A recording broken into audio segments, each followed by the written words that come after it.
ஒரு 80s, 90ஸ்லலாம் இந்த Sun TV, KTV இதெல்லாம் ஆரம்பிச்ச புதுசுல ஃபெஸ்டிவல் டைமில ஏதாவது ஒரு வீக்கெண்டில அடுத்தடுத்து 3 படம் அப்படின்னு சொல்லிட்டு ஒரே நாள்ல ஒரு 3 படம் மாதிரி போடுவாங்க. என்னென்ன படம்லாம் போடுறாங்களோ அப்படின்னு சொல்லி ரொம்ப ஆவலா காத்துட்டு இருந்து பார்ப்போம். அந்த மாதிரி தான் இந்த மாசம். அடுத்தடுத்து 3 படம்ன்ற மாதிரி இந்த மாசம் வந்து கன்டினியூஸா ஒரு 3 மூவிக்கு போயிருந்தோம் மால்க்கு. ஃபர்ஸ்ட் வந்து லப்பர் பந்து போயிருந்தோம். அப்புறம் மெய்யழகன், இப்போ வேட்டையன். இந்த 3 படத்தையும் நெறைய பேர் பார்த்துருப்பீங்க. உங்களுக்கு பிடிச்ச மாதிரி நீங்க இத வரிசைப்படுத்தணும்னா எப்படி பண்ணுவீங்க? அப்படின்னு சொல்லிட்டு வீடியோ பார்த்தீங்கன்னா கமெண்ட் பண்ணுங்க.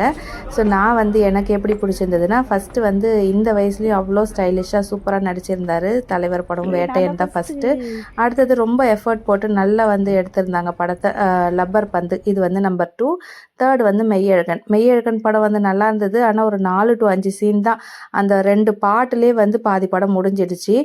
யாரோ நீ யாரோ அந்த பாட்டுலயே வந்து அந்த படத்தோட கதை என்னன்ட்டு அந்த ஒரு பாட்டு கேட்டாலே தெரிஞ்சிரும். அவ்வளோதான். ஒரு பேரை வச்சு ஒரு படத்தையே முடிச்சுட்டாங்க. அது இன்னும் கொஞ்சமே நல்லா இருந்ததுன்னா, கொஞ்சம் கதைலாம் வந்திருந்ததுன்னா நல்லா இருந்திருக்கும். ஸோ இப்படி தான் எனக்கு பிடிச்சிருந்தது. இந்த மாதிரி மால்கெல்லாம் போகும்போது இந்த ஸ்க்ரீன்குள்ளே ஃபஸ்ட்டு என்டர் ஆகிட்டு போயிட்டு ஒரு எம்டி ஹாலை வந்து அப்படியே வீடியோ எடுக்கும்போது அவ்வளோ ஒரு ஹாப்பினஸ் எனக்கு. எல்லா படத்துக்குமே இப்படி தான் ஃபஸ்ட்டு என்டர் ஆகும். இப்போ சமீபமாக இது வந்து எனக்கு ரொம்ப ஒரு அடிக்ட் மாதிரி ஆயிடுச்சு. ஃபஸ்ட்டு உள்ளே என்டர் ஆகணுன்ட்டு. நீங்கள் இந்த படம்லாம் பார்த்துருந்தீங்கன்னா கமெண்ட் பண்ணுங்கள்.